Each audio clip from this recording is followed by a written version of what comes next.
हम सिर्फ आर्थिक रूप से ही देश को समृद्धशाली नहीं देखना चाहते, इस देश की दूसरी व्यवस्थाओं को भी बदलना चाहते हैं।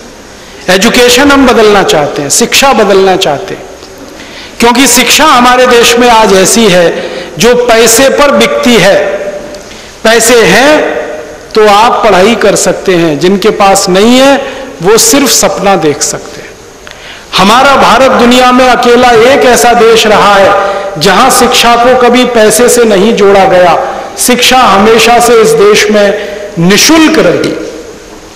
अगर शिक्षा पैसे से जुड़ती तो सुदामा कभी श्री कृष्ण के साथ पढ़ नहीं सकते थे गुरुकुल में, क्योंकि सुदामा के पास तो कुछ नहीं था, श्री कृष्ण के पास तो सब कुछ था। श्री कृष्ण करोड़पति थे, सुदामा रोडपति थे, फिर भी दोनों एक ही क्लास में एक ही जगह बैठकर एक ही गुरुकुल में पढ़ा करते थे, क्योंकि शिक्षा पैसे से बिकती नहीं थी। जिस देश में शिक्षा कभी बिकाऊ न रही हो, उस देश में आज शिक्षा पूरी तरह से व्यापार बन चुकी है। हमें ये बदलना है, ये ठीक नहीं है। ज्ञानी व्यक्ति गरीबों के घर में भी पैदा हो सकते हैं, जरूरी नहीं है कि अमीरों के ही घर में है, तो वो वंचित रह जाएं सिर्फ इसलिए कि उनके पास पैसे नहीं है। हिंदुस्तान में हर ऐसे व्यक्ति के पास, जिसके पास पैसे नहीं, उसके भी बच्चों को इंजीनियर, डॉक्टर, चार्टर्ड अकाउंटेंट बनने का उतना ही अधिकार है जितना किसी करोड़पति के बच्चे को। हम ऐसी शिक्षा चाहते हैं इस देश में। आप बोलेंगे आएगी कहां से? बहुत आसान है, हिंदुस्तान के बजट को उल्टा कर दो, आ जाएगी। अभी जो नेताओं पे खर्चे हो रहे हैं ना, ये खर्चे नेताओं के घटा के शिक्षा पे करने लगो, व्यवस्था हो जाएगी। राष्ट्रपति का एक साल का खर्चा 27 करोड़ का है, एक दिन का 7.5 लाख रुपए का है। क्यों होना चाहिए इतना खर्चा राष्ट्रपति पे? प्रधानमंत्री का खर्चा एक साल का 25 करोड़ का है, उप प्रधानमंत्री का अगर पोस्ट हो जाए तो 22 करोड़ का है, सारे मंत्रियों का 850 करोड़ का है, मुख्यमंत्री और राज्यपालों का मिला दिया जाए तो 77,000 करोड़ का है, और सारे के सारे कर्मचारियों का और पब्लिक सेक्टर और सबका इकट्ठा जोड़ दिया जाए तो 3.25 लाख करोड़ का है। यह खर्चा इतना क्यों होना चाहिए? जब आपके सबसे गरीब आदमी को एक दिन में 20 रुपए नहीं है खर्च करने को, और राष्ट्रपति पर एक दिन में 7.5 लाख रुपए खर्च हो, इससे बड़ा अपराध क्या होगा? क्राइम क्या होगा? क्यों होना चाहिए इतना खर्चा? तो आजादी के बाद के नेता झोंपड़ियों में क्यों नहीं रह सकते? क्यों इतना खर्चा होना चाहिए उनके ऊपर? और हमारा ये कहना है कि हमारे बच्चे अगर म्युनिसिपैलिटी के स्कूलों में पढ़ सकते हैं तो नेताओं के बच्चे क्यों नहीं पढ़ने चाहिए म्युनिसिपैलिटी के स्कूलों में? उनके बच्चे अमेरिका और यूरोप में क्यों जाने चाहिए? हमारा इलाज अगर सरकारी अस्पतालों में होता है तो मंत्रियों का इलाज क्यों नहीं होना चाहिए सरकारी अस्पतालों में? वो क्यों एम्स में भर्ती होते हैं?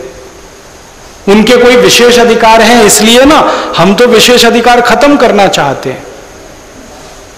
आप दुनिया के तमाम देशों में जाओ, फ्रांस में जाओ, जर्मनी में जाओ, डेनमार्क में, स्वीडन में, कहीं भी चले जाओ, शाम को 5 बजे के बाद उस देश के राष्ट्रपति आपको सब्जी खरीदते हुए, अपना थैला लटकाते हुए दुकानों में दिखाई दे जाएंगे, राष्ट्रपति और प्रधानमंत्री।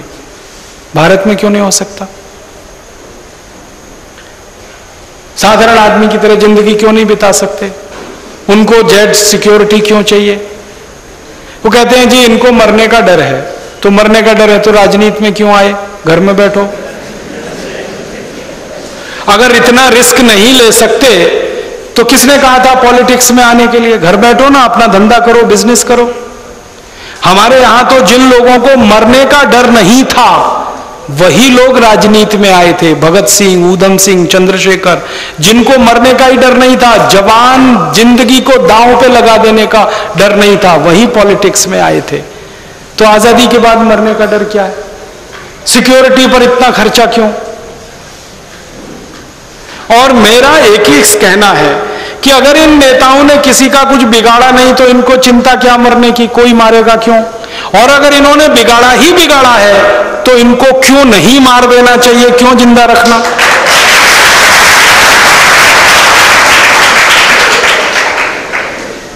आप बताओ ना, किसी का कुछ बिगाड़ा नहीं तो आप चिंता क्यों कर रहे हो? भगवान आपकी रक्षा करेगा। और जो जिंदगी भर बिगाड़ा है तो आपको जिंदा क्यों रहने दिया जाए? क्यों नहीं खत्म कर दिया जाए आपको इस व्यवस्था में? तो ये फालतू के खर्चे जो नेताओं पर हो रहे हैं, यही खर्चे को खत्म करके हम शिक्षा में खर्चा करने लगे तो हर गरीब आदमी का बच्चा बिना एक पैसा दिए पढ़ाई कर सकता है, engineer, doctor, chartered accountant, manager, IAS, IPS बन सकता है। थोड़ा सा चेंज करना है सिस्टम। हमारा मानना है कि सारे सांसद, सारे विधायक वैसे ही साधारण तरीके से रहें जैसे इस देश का आम आदमी रहता है, क्योंकि वो उसके प्रतिनिधि हैं। वो करोड़पतियों के प्रतिनिधि नहीं है, वो आम आदमी के प्रतिनिधि है, गरीब आदमी के प्रतिनिधि। तो हम ये परिवर्तन चाहते हैं और हमारे ये सारे के सारे उद्देश्य एक ही बात को कहते हैं कि हम व्यवस्था में परिवर्तन चाहते हैं, सत्ता में नहीं।